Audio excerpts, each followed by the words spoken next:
स्वागत है आप सभी का। दोस्तों, अगर हमारा वीडियो आप सभी को अच्छा लगता हो तो लाइक सब्सक्राइब जरूर किया करें। चलिए दोस्तों, लोकसभा चुनाव की घंटी बज चुकी है। इसकी घोषणा खुद भारत के मुख्य निर्वाचन आयुक्त राजीव कुमार ने किया। उन्होंने क्या कहा, सुनिए। और 19 अप्रैल को यहाँ वोटिंग होगी और पूरी कंट्री में 4 जून को काउंटिंग होगी। इलेक्शन कमीशन के अनुसार इस बार का लोकसभा चुनाव 7 चरणों में संपन्न होंगे। पहला चरण का चुनाव 19 अप्रैल को और अंतिम चरण यानी 7वें चरण का चुनाव 1 जून को होंगे और इसका रिजल्ट 4 जून को हमें मालूम चलेगा। यानी 4 जून को हमें पता चल जाएगा कि इस बार फिर से प्रधानमंत्री कौन बनेंगे। और बिहार के जो कुल 40 सीट है, इस पर कब कब चुनाव होंगे ये स्क्रीन पे आपको दिख रहा होगा, देख सकते हैं। आप जानते हैं कि भारत में या किसी राज्य में जिस दिन चुनाव तिथि की घोषणा होती है उस दिन से लेकर जब तक चुनाव समाप्त नहीं हो जाता है, राज्य में या देश में आचार संहिता लागू हो जाता है। इसका मतलब अब देश में आचार संहिता लागू हो गया है। अब जब आचार संहिता लागू हो जाते हैं तो जो वर्तमान में सरकार होती है वो सरकार कोई भी नई कार्य, नई योजनाओं को नहीं चला सकती है, ना ही सरकारी बंगला, सरकारी गाड़ी का इस्तेमाल चुनाव प्रचार के लिए कर सकते हैं। तो कई तरह की पाबंदियां सरकार के ऊपर लग जाती है और जितने भी राजनीतिक पार्टियां होती है सबके ऊपर ये पाबंदियां लग जाती है। अब हमारे देश में फिर से हिंदू, मुस्लिम ये सब की बातें जोर शोर से पकड़ेगी, क्योंकि हमारे देश में बिना धर्म के राजनीति हो ही नहीं सकता है। कहा जाता है ना, महात्मा गांधी ने भी कहा था कि जिस तरह सांप केचुल से लिपटा होता है ना, केचुल से, उसी प्रकार राजनीति धर्म से लिपटा होता है। और भारत में तो विशेषकर देखा ही जाता है। तो जब आप वोट देने के लिए जाएंगे तो इतना जरूर ध्यान रखिएगा कि आप जिसे वोट दे रहे हैं वो देश के लिए, विकास के लिए कितने काम करते हैं। तो इतना जरूर ध्यान रखिएगा। इस चुनाव में इतना उत्तेजित भी नहीं हो जाना है कि सामने वाले के धर्म का रिस्पेक्ट ही ना करें, सामने वाले लोगों का रिस्पेक्ट ही ना करें। तो हम लोग आपस में रहेंगे ही। अब पार्टियां आएगी, चुनाव के बाद चले जाएगी, लेकिन हम लोग को तो आपस में समाज में ही रहना है। तो हमें अपने आप समाज को तोड़कर बिल्कुल नहीं रहना है। बस एक चीज याद रखना है, जिन्होंने हमारे पूर्व प्रधानमंत्री अटल बिहारी वाजपेयी ने कहा था, कितने अच्छी बात कहा था। सत्ता का खेल तो चलेगा, सरकारें आएंगी जाएंगी, पार्टियां बनेगी बिगड़ेंगी, मगर ये देश रहना चाहिए, इस देश का लोकतंत्र अमर रहना चाहिए। बस यही बात रखना है कि हमारा सबसे पहले ऊपर में देश और हमारा संविधान होना चाहिए। बाकी ये सब चीजें आती जाती रहती है। चुनाव देश में लोकसभा का है, तो क्यों ना हम लोग डिटेल से लोकसभा के बारे में अच्छी तरह से जान ले। आइए शुरू करते हैं। देखिए दोस्तों, हमारे संविधान में इसकी चर्चा है। संविधान में ना 3 शब्द याद रखिएगा, उनसे हमें बहुत आसानी से याद हो जाएगा कि हम जो पढ़ना चाह रहे हैं क्या है। तो साथ याद रखिएगा, सरल। सरल मतलब होता है ना सिंपल, सरल।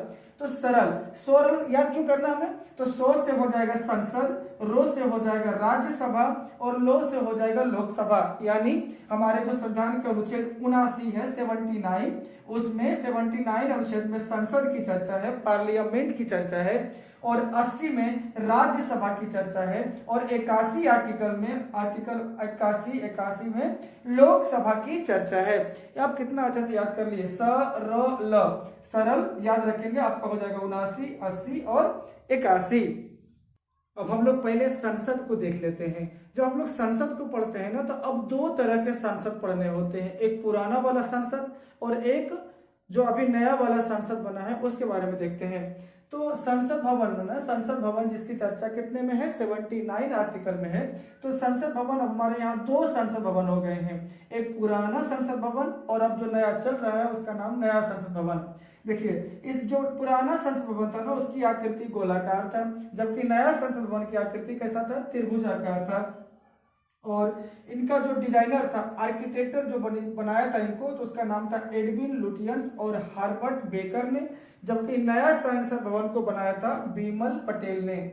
उस समय इसमें खर्च आया था 83 लाख रुपया, जबकि नया संसद भवन को बनाने में खर्च आया है 1200 करोड़ रुपया, और इसे बनाया है टाटा कंपनी ने बनाया था। और लगभग 150 साल तक ये आराम से रहेंगे। कौन, नया संसद भवन। उद्घाटन इसका कौन किए थे, तो इसका उद्घाटन हुआ था 18 जनवरी 1927। नए पुराने संसद भवन का उद्घाटन 18 जनवरी 1927 उस समय के जो गवर्नर थे लॉर्ड इरविन, जबकि नए संसद भवन का उद्घाटन हुआ था 28 मई 2023 को हमारे प्रधानमंत्री नरेंद्र मोदी ने किए थे। और इसमें जो सीट की बात करें तो उसमें लोकसभा की सीट पुराने भवन में 550 था, जबकि राज्यसभा का 250, जबकि नए भवन में लोकसभा की सीट 888 और राज्यसभा की सीट 384 सीट हो गए हैं। संसद के 3 अंग होते हैं, लोकसभा, राज्यसभा और राष्ट्रपति। और हमारे जो संसद भवन है ना, उसे ही हम लोग लोकतंत्र का मंदिर भी कहते हैं, क्योंकि लोकतांत्रिक देश में सारा कानून व्यवस्था है वहीं से तैयार होती है। और कोई भी कानून जब बनती है तो उसमें लोकसभा और राज्यसभा में पास होने के बाद जब राष्ट्रपति उस पर साइन कर देती है तो वो कानून बन जाती है। तो अभी आपने संसद को देखे कैसे संसद का निर्माण और कब का निर्माण हुआ था। संसद भवन के 3 अंग होते हैं, लेकिन उसके 2 सदन होते हैं, 2 कक्ष होते हैं जिसको रूम कहते हैं। तो संसद भवन एक बड़ा सा बिल्डिंग होते हैं जिसमें 2 घर होते हैं। एक घर का नाम होता है लोकसभा और एक घर का नाम होता है राज्यसभा, और बीच में एक हॉल होते हैं जिसे कहते हैं हम लोग सेंट्रल हॉल, जैसे देखते हैं यहाँ पे।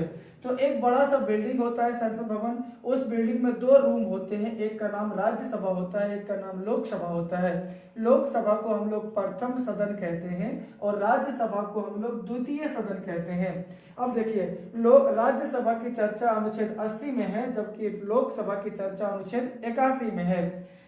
अगर आप राज्यसभा के सदस्य बनना चाहते हैं, अगर आप राज्यसभा का सदस्य बनना चाहते हैं तो आपका उम्र कम से कम 30 वर्ष होनी चाहिए, और जबकि लोकसभा के सदस्य बनना है तो आपका उम्र 25 वर्ष होना चाहिए। यानी अगर आपको प्रधानमंत्री बनना है, MP बनना है, तो आपका उम्र कितना होना चाहिए? कम से कम 25, ज्यादा से ज्यादा जितना हो जाए, लेकिन 25 होना ही चाहिए। अब देखिए, राज्यसभा में ना आम जनता भाग नहीं लेती है। आम जनता कहने का मतलब इसमें जो जिसका अभी उम्र 18 साल हो जाते हैं वो आम जनता कहलाते हैं, वो वोट देने के लायक हो जाते हैं, तो वो इसमें भाग नहीं लेते हैं, इसलिए इसे अप्रत्यक्ष सदन कहते हैं। जबकि आम जनता इस लोकसभा में ना आम जनता भाग लेती है, यानी अभी जो चुनाव होने वाला है इसमें हम सब मिलकर के भाग लेंगे और सब मिलकर वोट करेंगे। लेकिन इसमें ऐसा नहीं, इसमें राज्यसभा में कुछ कंडीशंस होते हैं कि जो 3 साल पहले ग्रेजुएशन कर लिया हो, या फिर टीचर हो, या चुने गए प्रतिनिधि हो, ये सारे भाग ले सकते हैं इसमें। तो हो गया यहाँ पे। अब ये जो द्वितीय सदन होता है या राज्यसभा में कहें तो राज्यसभा के जितने भी सदस्य होते हैं ना, उनमें प्रत्येक सदस्य का चुनाव प्रत्येक 2 वर्ष में 1/3 सदस्य का चुनाव होता है। यानी राज्यसभा में इसमें जो सीट देखेंगे ना, इसमें तो इसमें कितने सीट है? अभी 245 सीट है और इसमें 545 सीट है। तो ये 245 सीट में जो चुनाव होता है ना, तो ऐसा नहीं कि इसमें एक ही बार में सारे सदस्यों का चुनाव हो जाता है, बल्कि इसमें 1/3 सदस्यों का चुनाव होता है हर एक 2 साल में, और ऐसे करके चलते रहते हैं। लेकिन ये जो देखेंगे लोकसभा में, तभी पूरे लगभग 545 में से 543 इतने सीट पर चुनाव होने वाला है, यानी एक ही समय में यहाँ चुनाव हो जाता है। इसलिए इसको हम लोग कहते हैं, इसे हम लोग कहते हैं अस्थायी सदन, जबकि इसको कहते हैं हम लोग अस्थायी सदन, क्योंकि ये कभी विघटन नहीं होता है। इसे पहले हम लोग कहते थे काउंसिल ऑफ स्टेट, जबकि इसको कहते थे हाउस ऑफ पीपल कहते थे। आई होप आपको ये सब हम समझा पाए होंगे। मिलते हैं हम लोग नेक्स्ट वीडियो में, तब तक के लिए जय हिंद।